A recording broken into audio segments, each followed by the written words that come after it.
What I'd like to do today is really just introduce NWF to you. It's a relatively simple business involving big, basic markets, so it should be relatively easy to understand. And I'm sure actually getting divorced is really costly and really expensive. That's what I'll always tell my wife. But just move on to, there we go, right. So what is NWF? We're a specialist distributor of feed, food and fuel. Established in 1871, onto the AIM market in 1995.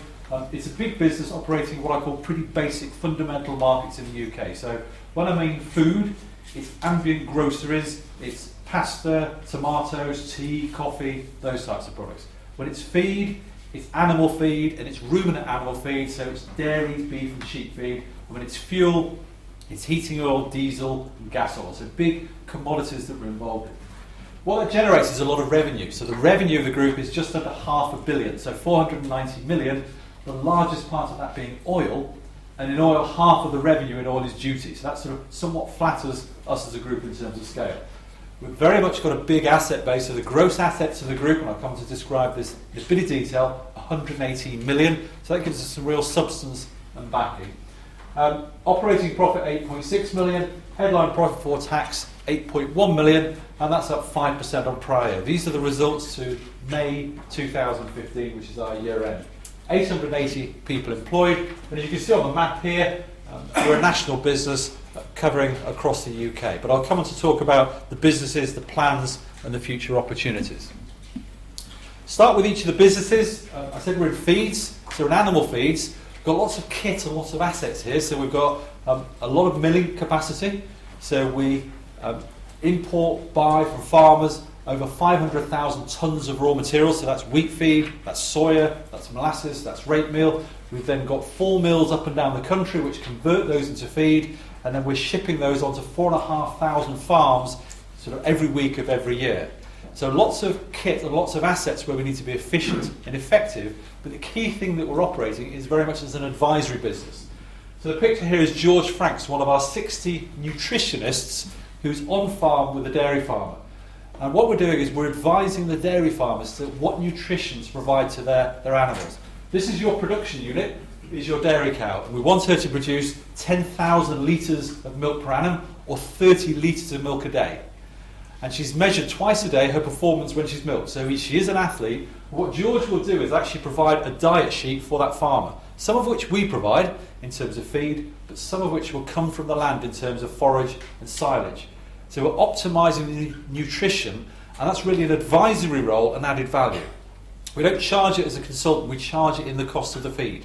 But it's very much a model we focus on advising the dairy farmer, and it's by far the biggest cost input to a dairy farmer, and it's a way that we can significantly add value and differentiate by being a specialist advisor in this space. As I said, over 500,000 tonnes, supplying 4,500 farmers up and down the UK.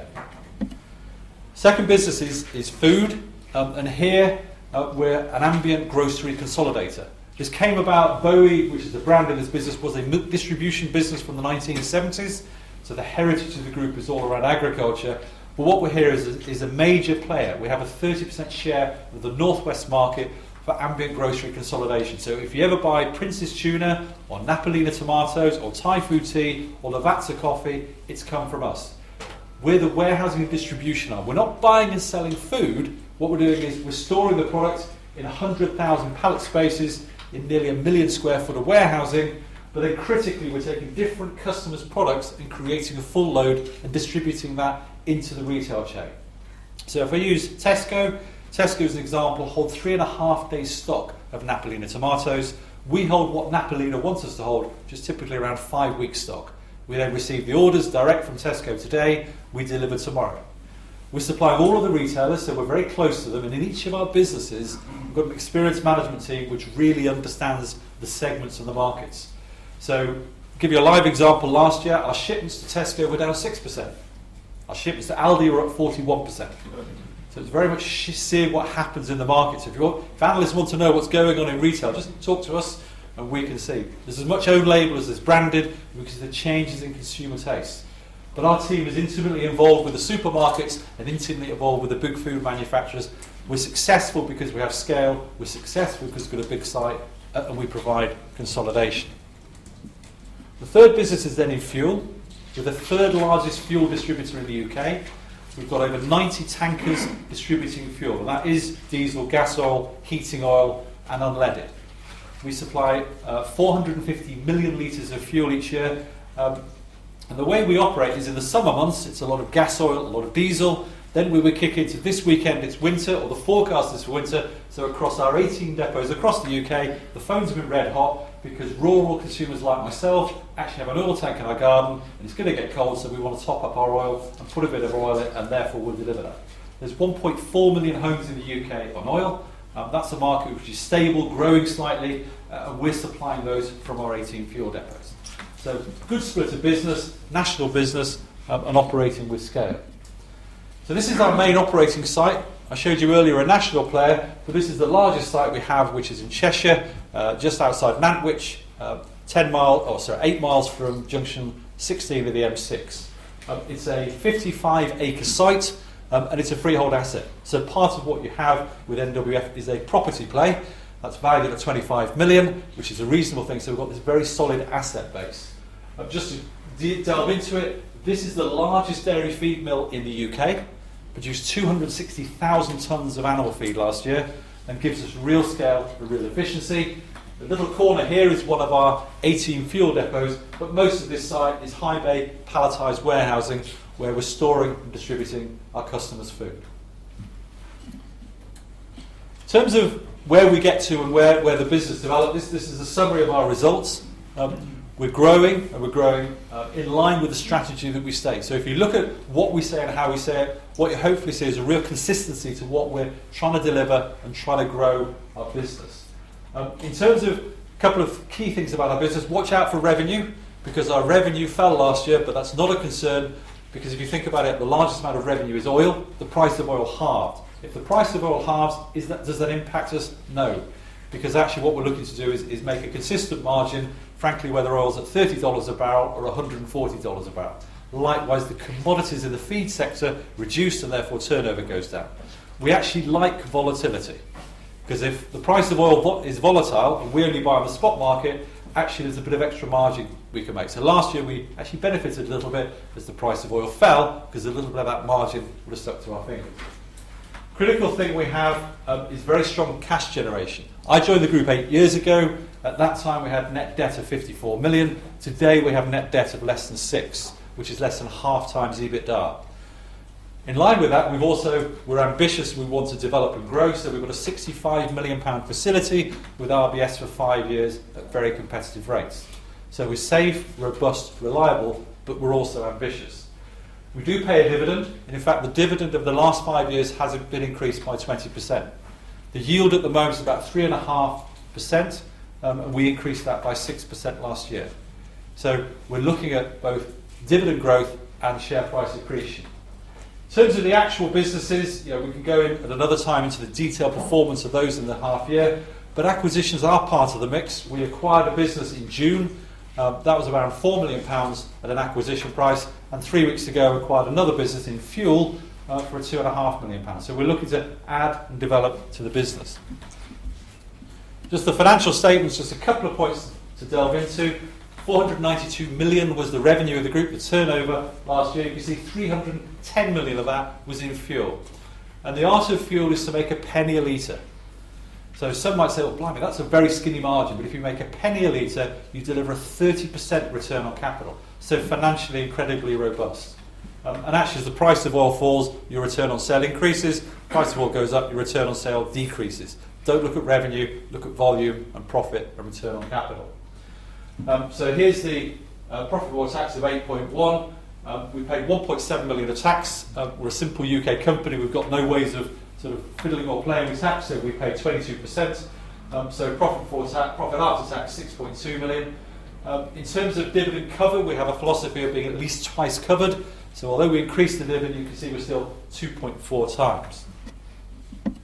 Balance sheet, critical things here are total assets of 118 million. And that's why banks will lend to us. That's why we've got a solid underpin. We have that security.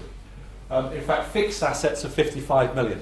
Part of that is the size, so I said there's a property underpin and asset play to the group. We do have a pension deficit. It was a closed scheme from 12 years ago. That deficit simply increased because of reduction in yields, as you'd anticipate. But we managed that very carefully. So net assets increased. Cash flow I'll move through. Just on banking, we're very transparent about our banking arrangements. Our committed facilities are 65 million with RBS, and we pay 1.25% over base. And there's no non-utilisation fees and no arrangement fees. So that's a very competitive rate.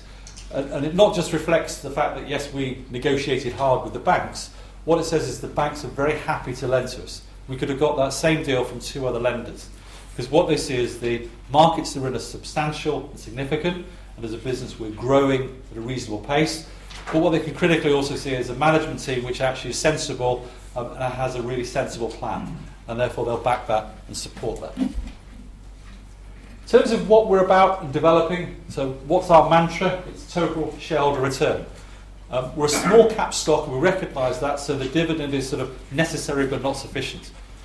If you want just dividend, go to United Utilities. What we're looking to do is both increase the dividend but also have share price accretion. So that's what we're focused on. In the markets that we're in, we've had 5 record years in the last 6 years. The market for fuel, food and feed has not changed, has not reduced, even through the recession. What we're able to do is to move the business forward. It doesn't mean we're going to grow by 20 or 30% per annum organically, but what it says is there's that really solid underpin. A net of acquisitions or development, we generate 2 to 3 million of net cash per annum. That's after paying dividends, after paying any pension deficit. So we've got a cash generative machine, and what we're looking to do is invest and develop the business on the back of that. So we describe it as a solid platform for development. In terms of agriculture, we're supplying 4,500 farmers up and down the UK, so we can supply more products and services to them. In terms of fuels, we've got 18 fuel depots. I'll show you the map in a minute. There's further expansion there, both through bolt-on acquisitions and through organic developments. And in food, we've got a big business which every element of efficiency will generate significant improvements in return, and we can scale that up with additional customer wins. So let's just delve into those in a little bit of detail. There we go. Agriculture is an attractive market because the population of the country is growing, the population of the globe is growing, and actually UK farming in the medium term is in a very healthy position. There is long-term demand here. The market we're in is ruminant feed, and it produces milk.